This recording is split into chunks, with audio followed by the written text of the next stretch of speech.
Next जो है वो है प्रोलीन। प्रोलीन का वैसे तो मैंने बता दिया है कि ये हमारे पास है ना लूपिंग प्रोटीन्स जब लूप बना रहे होते हैं तो उनमें ये लूपिंग बनाने में हेल्प करता है। इसके पास एक इम्यूनो ग्रुप होता है, ठीक है। उसके बाद हमारे पास जो नेक्स्ट प्रोटीन है वो है अच्छा कोलाजन जो होता है ना, कोलाजन प्रोटीन, उसके अंदर ये प्रोलीन बहुत बहुत बहुत ज़्यादा होता है। कोलाजन के अंदर प्रोलीन बहुत ज़्यादा होता है, ये चीज़ याद रख लेना, ठीक है। उसके बाद जो एक अमाइनो एसिड जो है वो नोट्स में जो है वो है एलेनिन।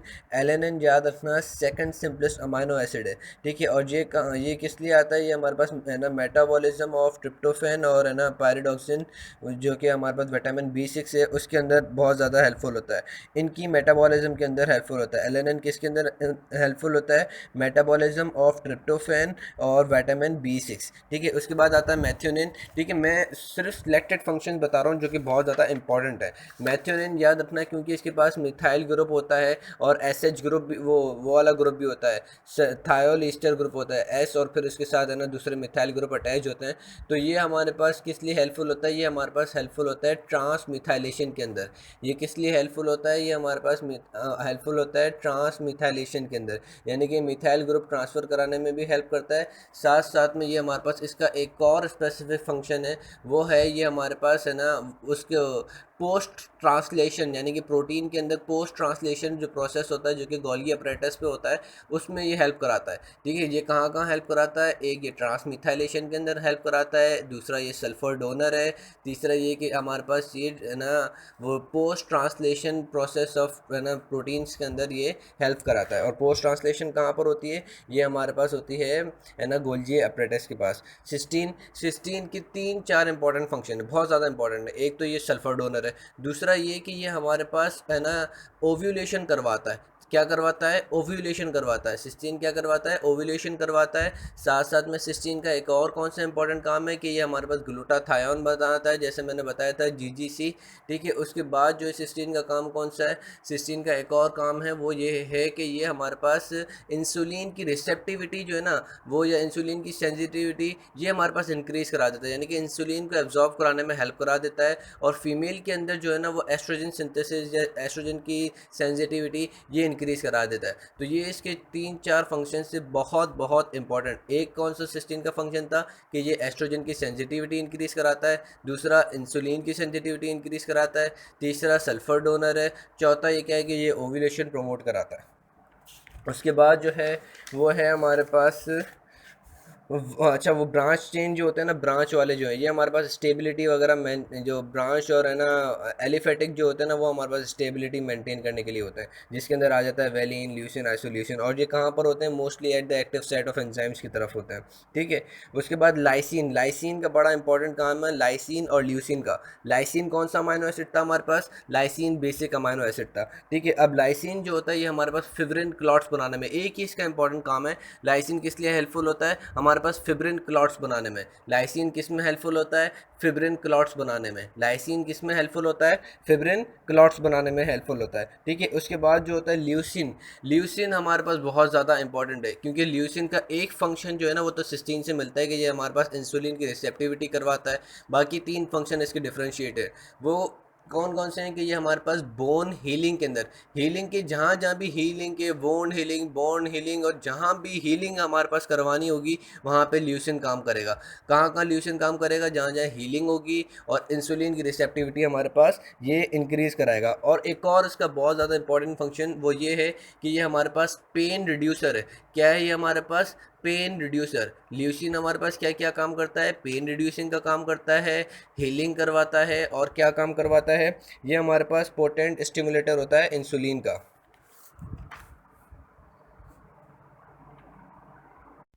इसके बाद जो हमारे पास बचा है वो बचा है फिनाइल एलेनिन। फिनाइल एलेनिन हमारे पास डोपा बनाने में हेल्पफुल होता है। उसके बाद आता है ट्रिप्टोफैन। अच्छा ये याद रखना, ट्रिप्टोफैन, टायरोसिन, ग्लूटामाइन या ग्लूटामिक एसिड और एस्पार्टिक एसिड, ये चारों का बहुत बहुत इंपॉर्टेंट फंक्शन है। ये हो सकता है कि एमसीक्यूज में भी आ जाए। ट्रिप्टोफैन जो होता है ये हमारे पास सेरोटोनिन बनाने में हेल्पफुल होता है, मेलेटोनिन बनाने में हेल्पफुल होता है, और हमारे पास विटामिन B9 जिसको हम कहते हैं नियासिन, ये 3 के अंदर हेल्पफुल होता है बनाने में। कोई इसका आप फंक्शन याद रखो नहीं रखो, ये तीनों फंक्शन घोल के पी जाओ। कौन कौन से, कि ये हमारे पास सेरोटोनिन बनाता है, मेलाटोनिन बनाता है और विटामिन B9 नियासिन बनाता है, ठीक है, क्योंकि ये बुक में भी लिखे हुए हैं। उसके बाद जो होता है ये हमारे पास आता है टायरोसिन। टायरोसिन हार्मोन्स बनाता है। सबसे पहले कौन सा हार्मोन बनाएगा, नॉन एपिनेफ्रिन, एपिनेफ्रिन, ये दोनों हार्मोन बनाएगा। उसके बाद थायराइड के जो हार्मोन्स होता है ना, थायरोक्सिन, ये हमारे पास टायरोसिन बनाने में हेल्पफुल होता है। और इसके बाद जो कौन सा होता है, एक और चीज़ बनाता है जिसको हम कहते हैं मेलानिन पिगमेंट। मेलानिन पिगमेंट भी बनाने में ये हेल्पफुल होता है। ट्रिप्टोफैन, मेलाटोनिन और ये हमारे पास मेलानिन, ये दोनों अलग अलग पिगमेंट्स हैं, ये बनाने में हेल्पफुल होता है, ठीक है। उसके बाद जो दो आखिरी इंपॉर्टेंट अमाइनो एसिड जिनको डिस्कस करना रह गया है वो है ग्लूटामाइन और एस्पार्टिक एसिड। ग्लूटामिक एसिड या ग्लूटामाइन मैंने पहले भी बताया था कि ये क्या है, ये हमारे पास एक्साइटेटरी न्यूरोट्रांसमीटर है। ग्लूटामाइन या ग्लूटामिक एसिड हमारे पास क्या है, एक्साइटेटरी न्यूरोट्रांसमीटर। उसके कहाँ पर, ब्रेन के अंदर। दूसरा इसका बहुत ज़्यादा इंपॉर्टेंट फंक्शन वो क्या है, ये हमारे पास अमोनिया कैरी करवाता है, ब्रेन से लेके हमारे पास लिवर की तरफ लेकर आता है अमोनिया, जिसके अंदर ये हमारे पास यूटिलाइज हो जाता है, किसके अंदर, यूरिया साइकिल के अंदर हमारे पास हेल्पफुल होता है। कौन सी चीज़, ये ग्लूटामाइन, ठीक है। उसके बाद हमारे पास एस्पार्टिक एसिड। एस्पार्टिक एसिड का भी मेन काम जो है ना वो ट्रांसफ़र ऑफ अमोनिया है, ठीक है। अमोनिया को फिर बॉडी से निकालना या कहीं पर भी करना, वो इसका काम है एस्पार्टिक एसिड का। और एस्पार्टिक एसिड कहते हैं कि ब्रेन के अंदर भी एक्साइटेटरी का काम करता है, ठीक है। तो ये, और उसके बाद इन दोनों का तो मैंने पहले बता दिया था कि हमारे पास दोनों सिंथेसिस कराते हैं प्यूरिन से और पायरिमिडीन्स के। तो ये हमारे पास मेजर अमाइनो एसिड्स के मैंने आपको फंक्शंस बता दिए। बाकी जो बुक वाले वो रीड कर लेना। कुछ अमाइनो एसिड हमारे पास रह गए थे, वो ये हैं कि एक हमारे पास आता है आर्जिनिन। इस आर्जिनिन ये जो है ये हमारे पास बेसिक अमाइनो एसिड है। इसका जो मेजर फंक्शन है वो ये है कि आर्जिनिन जो होता है ये हमारे पास यूज़ होता है इन द यूरिया साइकिल के अंदर। वहाँ पे ये हमारे पास जो है ऑर्निथिन प्रोड्यूस करता है, सो ये हमारे पास यूरिया साइकिल के अंदर यूटिलाइज होता है।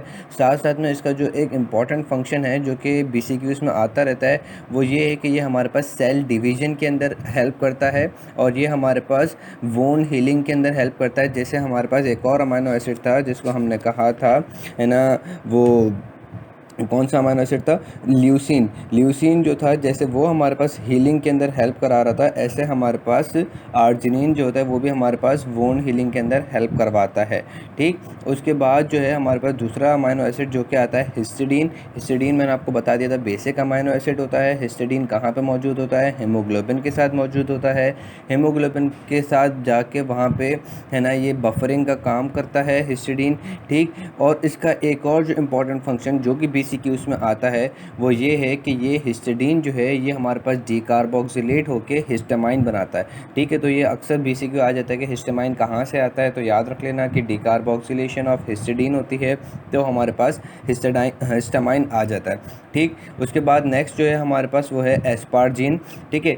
एस्पार्जिन और एक और अमाइनो एसिड आता है सीरीन। ये दोनों के दोनों हमारे पास जो होता है N और है ना O ग्लाइकोसाइडिक लिंकेज बनाने के अंदर हेल्पफुल होते हैं। एस्पार्जिन जो होता है वो हमारे पास कार्बोहाइड्रेट के साथ N ग्लाइकोसाइडिक लिंकेज बनाता है और सीरीन जो होता है वो हमारे पास O ग्लाइकोसाइडिक लिंकेज जो है वो बनाता है कार्बोहाइड्रेट रेजिड्यूज के साथ, ठीक हो गया। उसके बाद एस्पार्जिन का ऐसा जितना कोई इंपॉर्टेंट फंक्शन नहीं है, बस ये हमारे पास है ना हार्मोन्स, विटामिन, एंजाइम सबकी सिंथेसिस के अंदर हेल्पफुल होता है और एंटीबायोटिक्स की सिंथेसिस में भी हेल्पफुल होता है, ठीक है।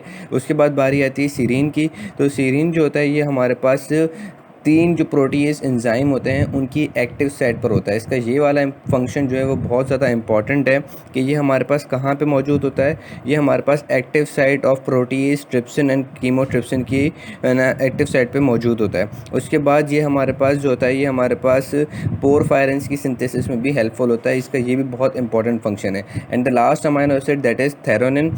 तो ये थेरोनिन का जो एक इम्पॉर्टेंट फंक्शन है वो बहुत ज़्यादा इंपॉर्टेंट है, वो ये है कि ये हमारे पास सिग्नल ट्रांसडक्शन के लिए यूज़ होता है। जैसे हमने मेथियोनिन को डिस्कस किया था, तो जिस तरीके से मेथियोनिन सिग्नल ट्रांसडक्शन के लिए यूज़ हो रहा था इसी तरीके से ये हमारे पास थेरोनिन भी सिग्नल ट्रांसडक्शन के लिए यूज़ होता है। और इसका जो लास्ट इंपॉर्टेंट फंक्शन है वो ये है कि ये हमारे पास ग्लाइसिन और सीरीन के साथ मिलकर पोरफायरिन मेटाबॉलिज्म में हेल्प करता है।